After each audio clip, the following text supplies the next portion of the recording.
All right, now welcome to SC Custom Designs. We're in the wood shop of SC Custom Designs.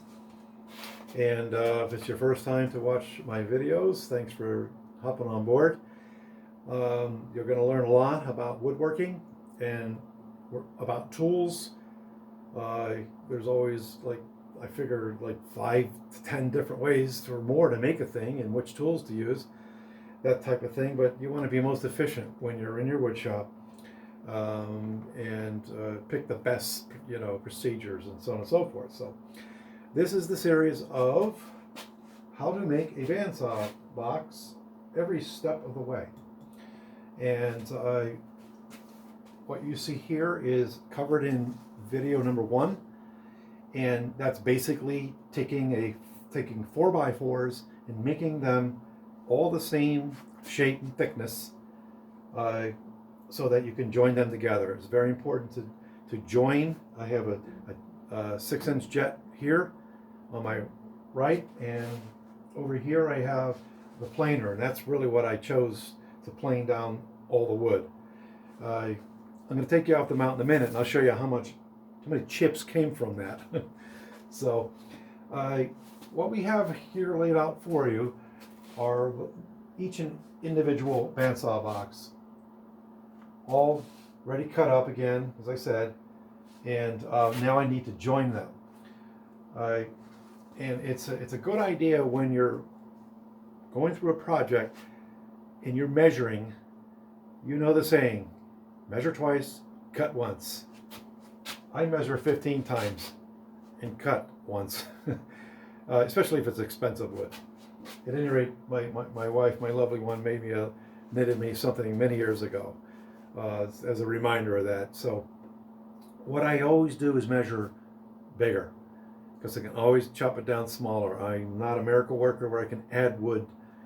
Of course we can. We can add wood to wood, but at the end of the day, you just want to start off a little big, and that's what I did with my pieces. I made them all bigger initially, and then just now I got the chop box on the ground. I cleaned these guys up, and now they are exactly where I want them to be. Here, and here is where the shelf brackets are going to go, and so I have to keep that in mind. All right, so we cleaned that up. In addition, so in step 1, that's where I should have done that, but this is going to be covered in step 2, which is joining the boards, the biscuit joiner. We're going to use the DeWalt biscuit joiner. You're looking at about $200 to buy one of these units. And it does one thing well. It makes cavities for biscuits, 3-size biscuits. If you've never seen one of these, let me make sure we unplug. Always unplug. And let's come over here so I make sure you see what I'm saying here. It's really a basic tool, but essentially you choose the depth, okay, of where you want that biscuit to be. And there is a knob over here, and hopefully you're going to be able to see that. This knob here allows you to, let me just touch the camera, zoom in on that, or focus, and you turn this, and this goes up and down. In other words, this plate here, and I have it at a 1/2 inch, which is right here. Okay, so then I lock it in. So what that means, that 1/2 inch, what is that 1/2 inch?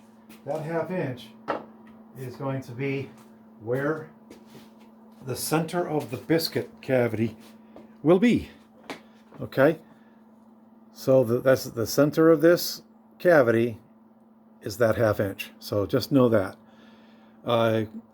You have to decide when you're joining something together, how many biscuits you want or need, and how far down you need to go. In this case, I wanted to join the wood more toward the top, all right, and on the boards. I want the tops and the bottoms to be very snug. And it's also a good idea to practice in some garbage wood.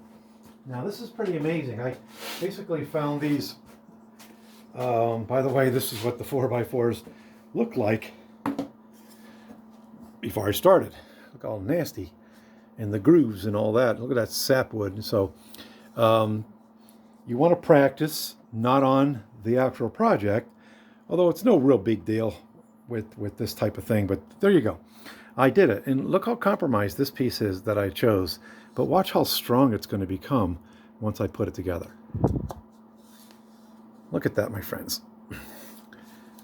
It's not moving either way, and given the state of that cavity there, I think that's pretty impressive. That's the testament of the biscuit joiner concept. And they also make Domino's biscuit joiners.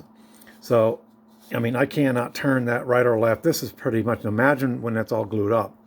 All right, so you want to practice. And so you get it all set. So that being said, let's go ahead and set him aside somewhere.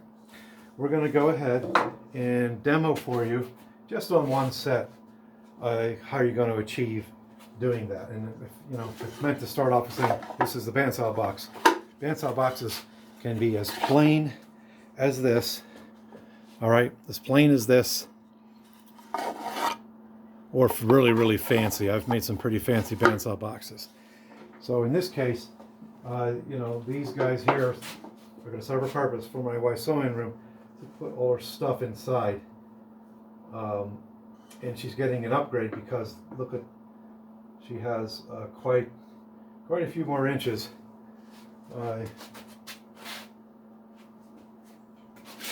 put things in. So we're looking at 4 more inches there. All right, so let's go ahead and also with the unit, they make it so easy for you. You pick up the Domino's biscuits, and there's a number on them. This is number 10. I wrote 10 on the top. And really all you do at this point, there's the number 10 there where my thumb is down there, is you turn this knob here to 10. You just dial it in and put it on 10. How simple is that, my friends? It takes all the work, all the thinking out of the project there, and it's really what you want when you're involved in a project. Another thing I want to remind you continuously is know the humidity levels in your shop. Mine's 50% humidity, and it's 57 degrees. Quite warm for the winter here in my wood shop. And so I'm reminded the lack of humidity. I've heard one of these blocks down here crack. One year it was so dry down here, I should have put humidity all over the place, buckets of water. The wood was literally cracking in my hands continuously, and for all I know, it was these boxes here that I was making. So that being said, that's something you want to pay attention to. Oh, I wanted to also update you, and then we'll do this, and then we'll be done. I decided I did get some camera equipment. It's a Vivitar GoPro, something like this. And after using it, I discovered, and calling tech support, which I called them quite a bit, because I had questions. As you might imagine, I'm a QA software guy in the daytime. I've got questions, and I want answers. Why is this thing cutting off on me, you know, every 2 minutes or something like this, and then it starts over again? So what it's doing is it's recording and it's looping, and that's just the way it's made. I said, well, can I turn that off and just go as long as I want? No, that's the way they are, they said, basically. So I'm going to use that for, well, maybe kayaking with my wife and having fun out there where it doesn't matter so much. So I went and pulled the trigger, and I got a 4K camcorder unit. It is from China, but for the price, $260. I know my audience is going to be very pleased. You'll be able to hear me better, be able to zoom in while I'm videoing, and I'll be able to pause, those types of things. So sorry that you had to hear about that, but the older subscribers are going to say, great, Steve, thanks, you finally pulled the trigger and went to that level. So it's going to mean more work for me because you know, that editing business and stuff, it's something I'd rather not do, but it's what you got to do. I'm going to use my big woodpecker's 18-inch square Highly recommend pulling the trigger for one of these. It's really, really great for your tools, your table saw, to get it squared and those types of things. And the bottom comes off of this, by the way, so that you can lay it flat on your table saw or put it back on again, have it stand like this. So really what I want to do, it's really simple with biscuits. First, you just want to figure out where you want your biscuits, how many you want. Of course, I'm going to probably want a biscuit quite near the edge. Okay, so we'll just go ahead and we'll come in, let's say 2 inches. So 2 inches, where I got my back to you from either end. And let's see what the difference is there. So I think I'll just go ahead and put 3 biscuits in here. All right, so I'm going to come in at about 6 1/4 inches. Okay, once I've got that marked out, I'm just going to go ahead and take my square, verify again that everything is where it should be. I notice this guy moved over a little bit. And then just simply put a line down the middle. Actually, the biscuits are going to be going in between, right? So I actually need to flip this way. All right, so let's do that again. 2 inches, 6 1/2, and 2 inches. Really not that critical as far as measurements. I mean, I could have went over a little bit more there. It's really not that critical. Now I'm going to go ahead and flip this like this. Make sure I'm orienting everything correct. Like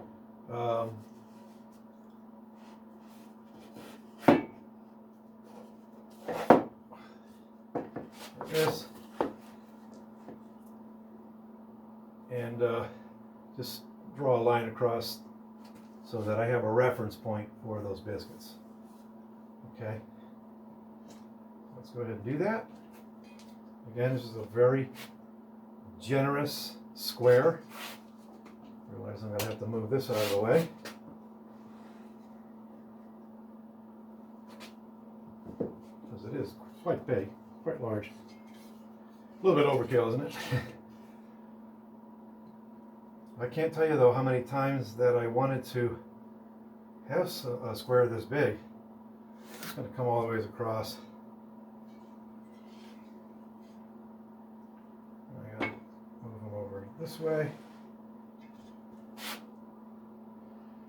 So we are SC Custom Designs. We have approximately, I'm losing track, 600 some videos, a variety of subjects. As I pan around the shop, you see a tool, I probably did a video on it.